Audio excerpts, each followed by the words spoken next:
Hello guys, I'm Drutska, and on my channel we talk about the main news in one way or another related to the Russian-Ukrainian war and Ukraine in general.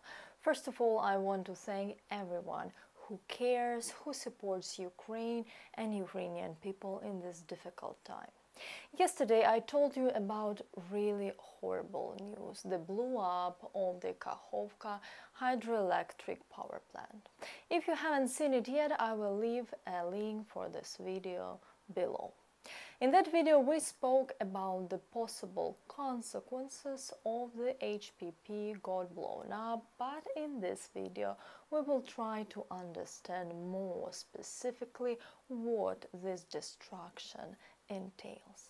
Before I move on to our topic, please subscribe to the channel and like this video. It will help the algorithm and more people will learn about the war crimes that Russia commits in Ukraine. And if you like my videos and you think they are useful, you can also support this channel on Patreon or buy me a coffee so I can continue making these videos for you. Let's start with the most important thing: the people. At the time of recording this video, more than 80 settlements are in one stage or another of flooding. On the right bank of the Dnipro, over 16,000 people are forced to leave their homes due to flooding. Depending on the location in the settlements of the right bank of the Dnipro, the water level can reach heights from tens of centimeters to several meters, and the water will still rise. Currently, Ukrainian defense forces, Ukrainian volunteers, and simply caring citizens are massively buying boats in order to have the opportunity to evacuate people and animals. On the left bank, the situation is much worse. Judging by numerous reports from the temporarily occupied territories, the Russian occupiers don't care about the civilian population at all, since they don't have the opportunity to save themselves. Therefore, people are forced to save themselves or wait for help climbing onto the roofs of houses. I think you've already seen videos from Khakhovka where the city center is covered by several meters of water. If not, check my Twitter page where I post regular updates about what's going on. According to eyewitnesses, and all animals in the Khakhovka zoo have died. There was simply no one to save them.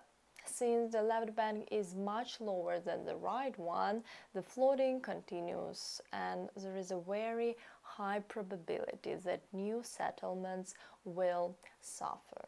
Since a significant amount of lubricants has got into the water and the water itself carries a lot of garbage, the remains of dead animals and other stuff, the water cannot be used for drinking and bathing.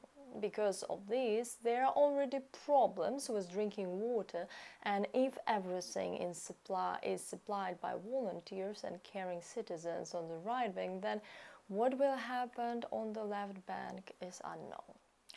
Now let's look at the consequences of the plant being blown up in the military context. So Russians were very afraid of the Ukrainian forces landing from the right to the left bank, and for this reason they fortified the shoreline in every way, not forgetting to mine especially dangerous directions.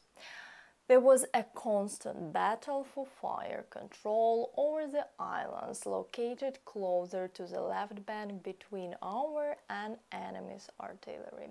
Also, reconnaissance groups and saboteurs fought against each other on the island.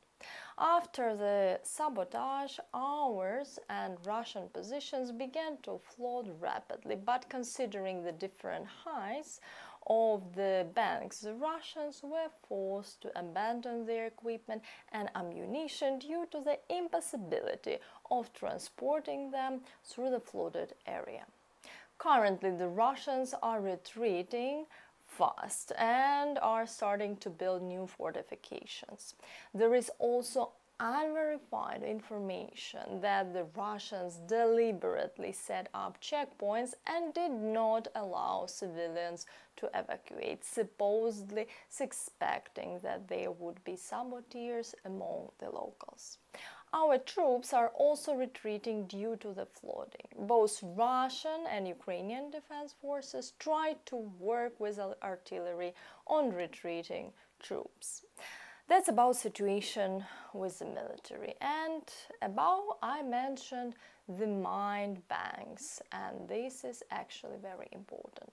The flooding washes away the mine installation sites, some of which explode and some are shifted and covered with mud, meaning the current maps of minefields are no longer valid, and now demining of both banks becomes much more complicated. Also, let's not forget about the remaining ammunitions and weapons.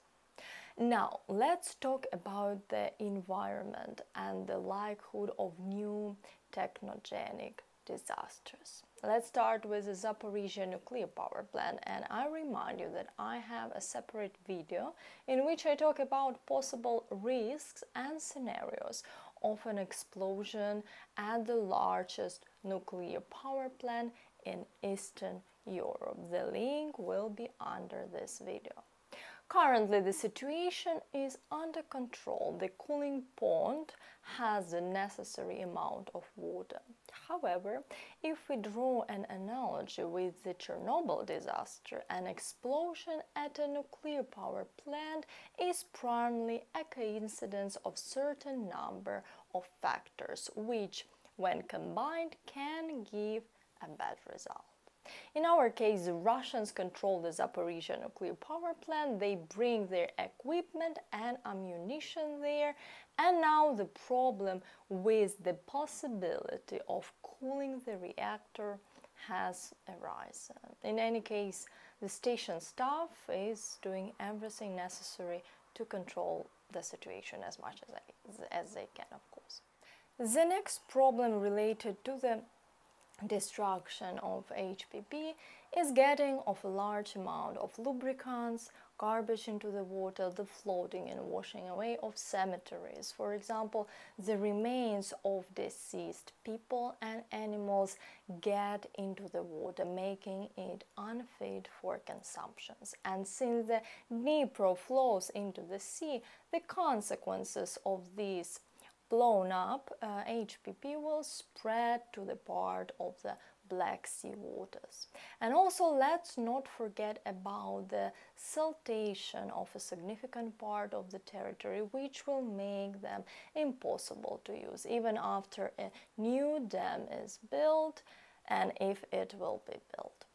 The Crimean Peninsula and part of the Kherson region have been supplied with water from the Dnipro since 1958. The situation is particularly critical for Crimea, as it was through the North Crimean Canal that water from the Dnipro came in, satisfying 85% of Crimean problems.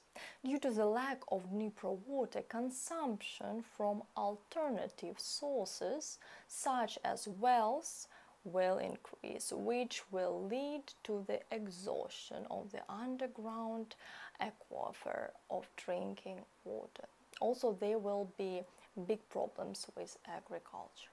In any case, this situation is an act of terrorism by the Russian Federation, which, in order to satisfy its ambitions, does not think at all about either the civilian population or its own people.